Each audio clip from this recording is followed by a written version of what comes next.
Na-crack ko na ngayon yung code kung bakit marami mga tao hindi talaga nag-uumpisa ng content creation or pag-upload ng mga videos nila sa YouTube. Naalala ko tong channel natin dati nung bago-bago pa. Hindi pa tayo 5,600 na subscriber. And grateful ako sa'yo, no? May mga nagtatanong din sa akin before na, Blood, paano nga ba talaga mag-umpisa ng channel sa YouTube? Tapos paano nga ba talaga mag-umpisa ng vlog? Ganun. And then ako naman, sabi ko, sige, gawang kita ng tutorial. Kasi paulit-ulit yung tanong, paulit-ulit din naman yung sagot. Ngayon, para ma-leverage natin, ibig sabihin, naduduplicate ko yung sarili ko para hindi ko na-explain ng paulit-ulit yung mga paulit-ulit na tanong. Ngayon, nung gumawa ako ng mga videos, paano mag-umpisa ng YouTube channel, yung taong nagtanong sa akin kung paano nga ba talaga mag-umpisa ng vlog, paano mag-umpisa ng YouTube channel, hanggang ngayon, hindi pa rin talaga gumagawa ng channel. What's the problem? Inner conversation. Yun nasa loob ng utak nila. Imagine, my friend, no? Ikaw yung director ng mismong life mo. Ikaw din mismo yung director kung mag-create ka ng mga videos. At walang pwedeng mag-utos sa'yo maliban lamang sa sarili mo. Ngayon, every action is based on intention. Ano nga ba talaga yung gusto mong gawin? And make an intention before you do something. Para itong video na to, create ko to kasi ang intention ko lang talaga is just to tell a story. Para iparating sa'yo yung message ng story na to na, my friend, nakrack ko na talaga yung code.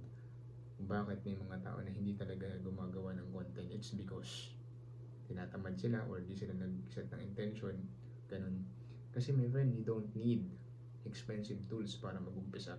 Kung ano man yung mga tools mo right now, meron kang mobile phone, that's the best tool ever na meron ka at this very moment na pwede mong gamitin at i-take advantage to start your content creation journey. My friend, I encourage you to start your own content creation journey, and syempre, to set an intention first. Ano nga ba talaga yung kailangan mong gawin? And meron pang isa, sabi, mahirap, no? Sa tingin mo, sino nga ba talaga yung nagsabi ng hirap? Di ba ikaw din? Ngayon, my friend, yung sinasabi kong IC or inner conversation, kung kaya mong sabihin na mahirap at baka i-judge ka ng ibang tao, kaya mo din sabihin na kaya ko. At pwede mo rin sabihin na hindi ako magpapa-apekto sa opinion ng ibang mga tao. Okay? Kasi, my friend, kung ang mga gusto mong i-share is something na may value at merong matututunan ng mga tao, why not share it? Yung mga second nature na lang din sa'yo ng mga knowledge mo na tinatago mo lang din dyan at hindi mo siya sinishare.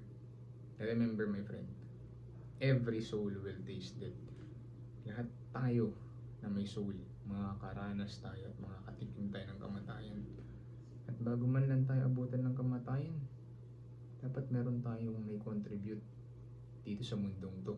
At isa ang content creation, my friend.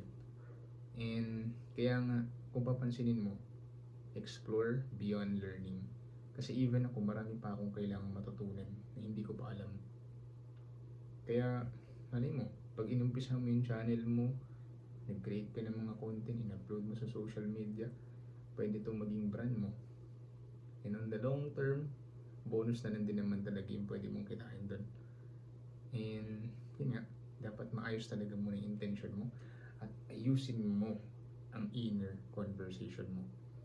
Para kang director ng sarili mong movie. Ngayon, kung ikaw yung director ng sarili mong movie, pwede mong i-cut yung mga scenario doon na ayaw mo. Pwede mong palitan. Pwede mong i-revise. Ganun. At pag ni-revise mo yun, ibig sabihin na mas napapaganda mo yung story, my friend. All you need to do right now is to set an intention.